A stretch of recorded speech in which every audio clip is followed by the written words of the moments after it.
Well, hey there, Modern Math Teacher. Welcome back to the Modern Math Teacher podcast, where math is more than just solving for X. Now, can I confess something? Can I be real with you guys for just a minute? You know I can. I'm going to be. Anyway, there was a time when I thought being a great teacher meant constantly impressing people. And I'm not just talking about like my principal or my coworkers. Honestly, you guys, I was like trying to impress myself, okay? I wanted my lessons to be bigger, to be better, more creative, more engaging, more interactive. If I saw an amazing idea on Pinterest, holy heck, I was going to be trying that out. You bet your bottom dollar I was.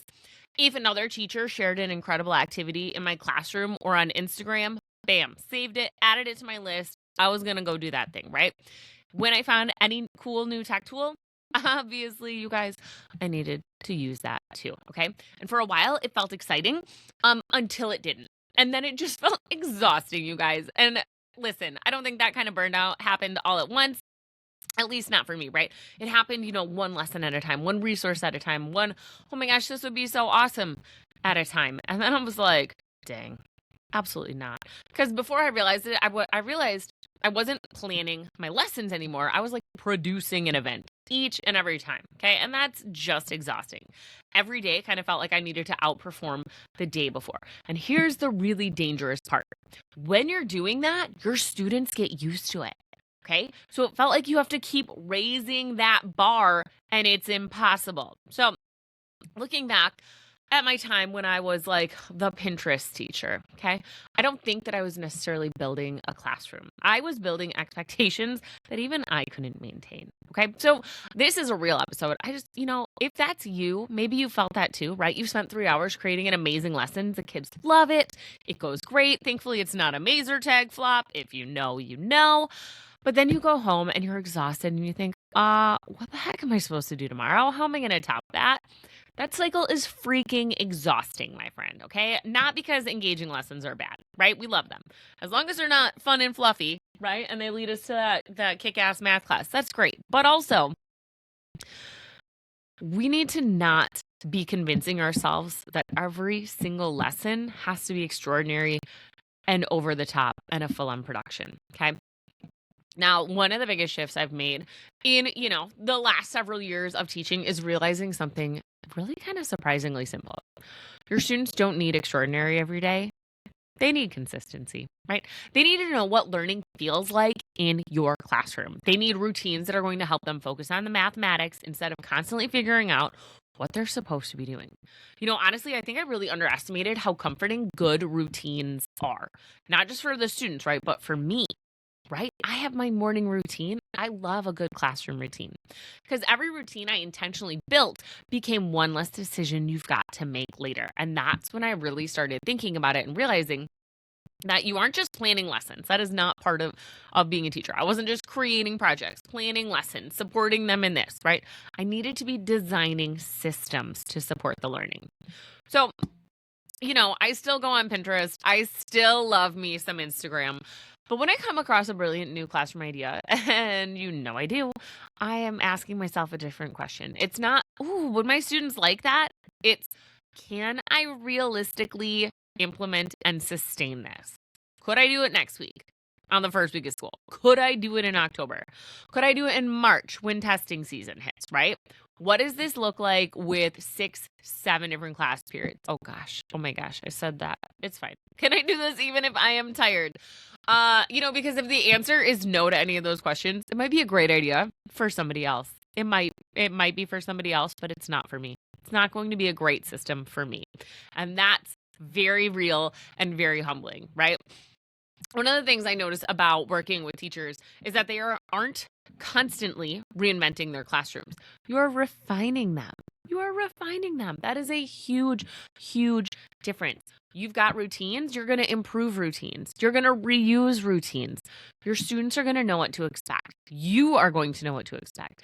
That's going to free up mental energy for the part that actually matters, which is the content, the mathematics, the deep thinking that we want our students to be engaging in. So what does sustainable teaching actually look like? It is a lot less exciting than Instagram is. Okay.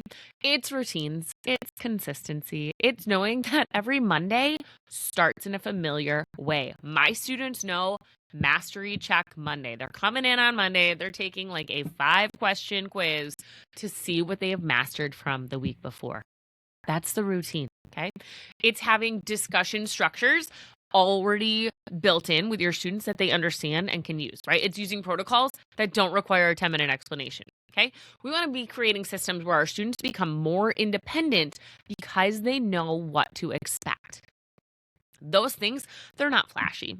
They're not sexy. We're not posting them all up over Instagram. Maybe some people are. I'm not. It's fine. But they're really powerful tools for you as a teacher. You don't have to be the Pinterest teacher. You don't have to be the Instagram teacher. You don't have to be the TikTok teacher.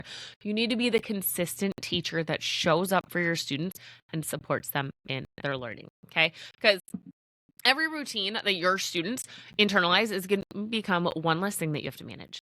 And every decision you don't have time for is going to free up energy for something that matters more, because you don't have to make the decision. You've already got a routine for it. If you notice students who are struggling or asking better questions or listening more carefully, that's where I want my energy to go, not into the things that I should have already done in the past, and definitely not into recreating my slides for the 15th time. Or I guess this would be year 16, right?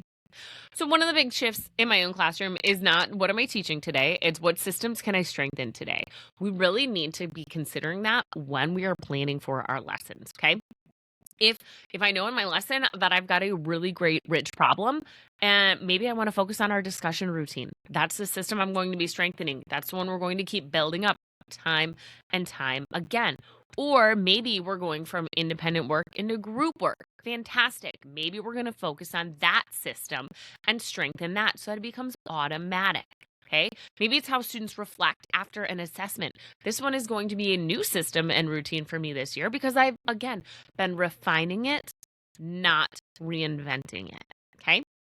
So those are the things I want you to think about when you are doing your lesson planning. What are the systems and procedures that you have in place for your classroom? Which ones maybe need a little refinement? We're not going to reinvent them unless they were just complete and utter failures in your classroom, okay?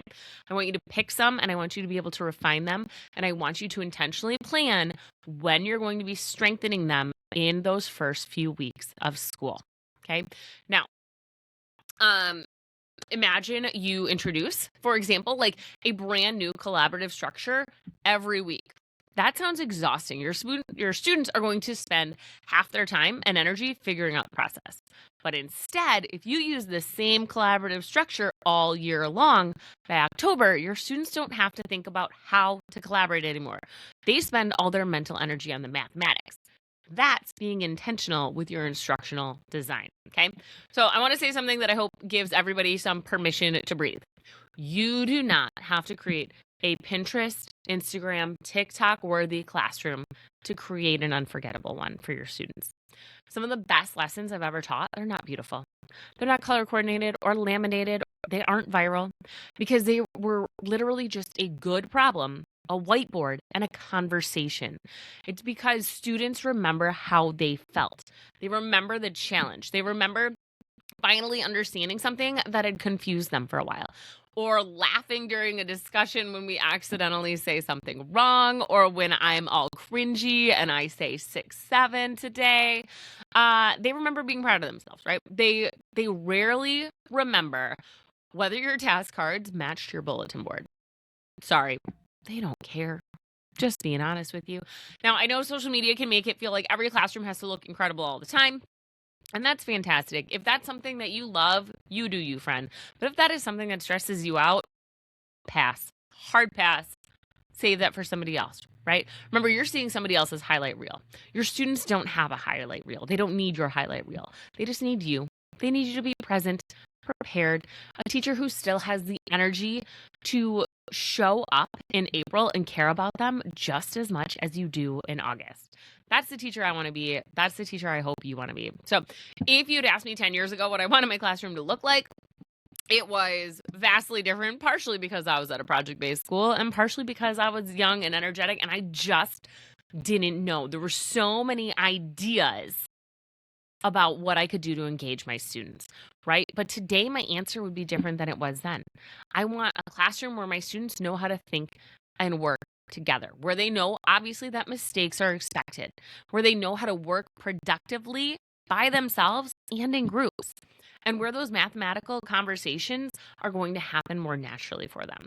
If I can spend less time managing my classroom and more time listening to my students, that's a win, because systems are doing some of that extra work for me. That's not being lazy, right? That's being really intentional. So think about those systems as a way to keep teaching sustainable for you.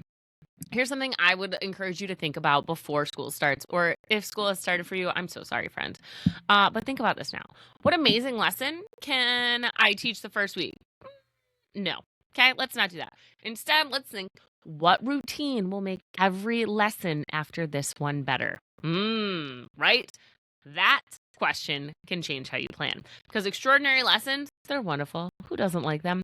But extraordinary systems, they're going to change your entire year.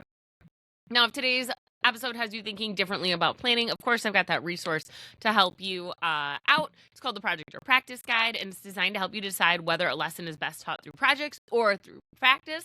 But really, that's just about becoming more intentional with your instructional decisions, right? Instead of asking yourself, what's the coolest activity I could do? Let me go check out Pinterest or Instagram. I want you to ask yourself, what's the best learning experience for this goal? Okay? It might be different. All right, you can go ahead and download that for free at morethanjustx.com/guide. And I'll have the link, as always, in today's show notes. Now, before I let you go today, I do want to leave you with one final question. What are you building this year? Are you building a collection of memorable lessons or a classroom that will still be thriving in April? Okay, because great teaching isn't about doing more. It's about intentionally building something that's going to last. Thanks so much for spending your day with me here this August. It is rainy here in Michigan today, but I still want to go out and do something. So until next time, you guys, I'm going to go see what I can do. And as always, for you, keep it real.